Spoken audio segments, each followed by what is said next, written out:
Hello, this is Mr. Andy Wong again. Welcome to my lesson on liquidity. This is our first lesson on chapter 25. Before we begin our lesson, let's take a look at the Michael story. Michael is an ordinary working guy with a wife and two children, as well as a house, a car, an expensive watch, and maybe some cash in his bank account. One day, unfortunately, he fell ill and was hospitalized. Medical fees got higher and higher. His bank account soon ran out of money. He couldn't work for the time being. Salary got cut off. His wife is unemployed, a housewife, and the children are still too young. He has got a problem. How can Michael get money to pay for his medical bills and to support his family's financial needs? We'll spare a few moments to think about it, and at the end of the lesson, we'll see what are the solutions. The lesson objectives for today are listed there. Explain the meaning of liquidity. Classify assets of a business according to their different levels of liquidity. Explain the importance of liquidity. And explain 5 ways to improve liquidity quickly as well as their limitations. Liquidity of a business refers to the ability of the business to generate cash. Of course, cash is king. Cash is very important. Cash is needed to pay creditors and banks on time when the debt is due. Cash is also needed to pay for operating expenses such as rent, salaries, utilities, and the like. And of course, cash is needed to buy goods. Different types of assets of a business. You have learned before that there are several different categories of assets. 3 main ones basically: intangible assets, fixed assets, and current assets. The different assets have different degrees of liquidity due to their different characteristics. Firstly, let's start with illiquid assets. They would include intangible assets such as goodwill and fixed assets, a variety of fixed assets.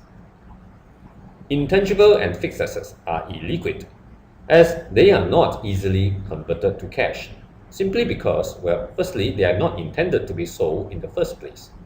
And if you need to sell some of these fixed assets, it definitely takes more time to be sold. But just take note that illiquid doesn't mean cannot be converted to cash. They can still be sold, it's just that they are not meant to be and it takes longer. How about current assets? Stock and prepayments are some of the current assets. But these are not easily converted to cash at their current face value. Let me explain. Let's firstly consider stock. If you have $1 million of stock, how can you sell all your stock quickly and still get the price that you want? Not quite possible. You probably need to give a very big discount. Secondly, prepaid expenses such as rent. Now, how can you take back the rent down payment, a form of prepayment, without closing the business? The landlord would not allow you to do that. So, stock and prepayments, although they are called current assets, they are not so liquid after all. The other current assets are more liquid: debtors and cash. These current assets are also known as quick assets. They are very liquid. Very liquid means most easily converted into cash. Consider debtors. Usually, debtors will pay up in full one time or pay up as soon as you offer some cash discount. Most debtors will do that. After all, they make some savings. The other cash component, whether cash in hand, cash at bank, they are already considered as cash. The cash will also include fixed deposits. Fixed deposit, don't be deceived by the word fixed. Fixed deposits are as liquid as cash. Okay? So why do we need to understand the importance of liquidity of a business? Liquidity is very important because the business basically need to do 5 things: repay creditors and bank loans on time, pay for daily expenses, take advantage of cash discounts offered by creditors. Sometimes when you want to buy a fixed asset like a motor vehicle, you need to pay cash for down payment. And when there is any opportunity for cheap sale, you need to use the cash because most sellers will only elect cash in these circumstances. So that's why businesses need liquidity. So how do the business generate cash? Most obviously, buy and sell goods, so selling existing stock. But this will get less as the trade discount must be given if you want to get the money fast. Collect outstanding debtors from amount from debtors, yes, but I mentioned earlier you have to give a bit of cash discount. How about capital injection by the owner? Well, firstly, provided the owner have the cash and whether they want to do so, but this will be a more long-term solution. Borrowing a long-term loan, yes, will immediately improve your liquidity position. However, you have to pay back eventually, and of course, you need to pay interest. And the last option is to sell your surplus fixed assets. Notice, surplus is a key word. Let's do a quick quiz before we move on. Question 1. Fixed assets are considered liquid. True or false? Answer is false, of course. You can't sell them as quickly as you would like. Taking a bank loan will improve liquidity? Yes. Selling fixed assets is the preferred option when a business needs to generate cash quickly. Well, unless you want to close down your business, you're not going to do that. So this statement is false. Now this is interesting. Selling goods at $500 on a 6-month credit is better for liquidity than selling the same quantity of goods at $300 in cash. Remember, here we are talking about generating cash in the fastest possible manner. So this statement is false.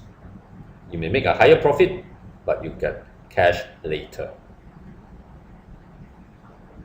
The inability to pay creditors on time is a danger or a disadvantage of having insufficient liquidity. Of course, it's true. If you don't pay on time, creditors is going to sue you, or at least you lose the credibility. Next time, creditors will demand cash on hand straight away. No more credit period given. And last question, cash drawings by owner reduces liquidity. Well, if capital injection increase liquidity, then drawings must be the opposite. So this statement is true. Okay, so I hope you have gotten a good idea what is liquidity of different assets. Before we conclude, there are 2 warnings that you must take note. Firstly, increasing profits does not mean improving liquidity. As we have seen earlier, selling goods at a higher price, of course, will improve your profit, but if you need to take longer time for the money to be received, then that's not good for liquidity. And when you pen down your answers, always explain. Say, the question says, suggest a method to improve liquidity. And you did your study and say, oh, no problem, I know. Sell more goods. Well, if you stop there, then you're not going to get the full mark. In order to get the full mark, you need to write more, such as sell away stock quickly on cash terms by giving discounts. Okay, that will ensure the full mark. Remember, elaborate your answers. Okay, so we have come to the end of the lesson, and before we conclude, let's take a look at the Michael story once again. Well, I hope you have put some thought into it. How can Michael raise cash? Well, he has the car and the watch, and he doesn't really need them. These are luxury, not necessity. Sell it away. Or he may want to borrow money from the friends and relatives. This one is dependent on whether the people want to lend it to him. Just like a business, go to the bank and say, hey, lend me $1 million, 5 years. The bank might just say, no, sorry, I'm not going to lend you. Well, in the first place, he might say he should have bought health insurance. Well, that's the end of my lesson. I hope you have learned well. Have a nice day. Goodbye.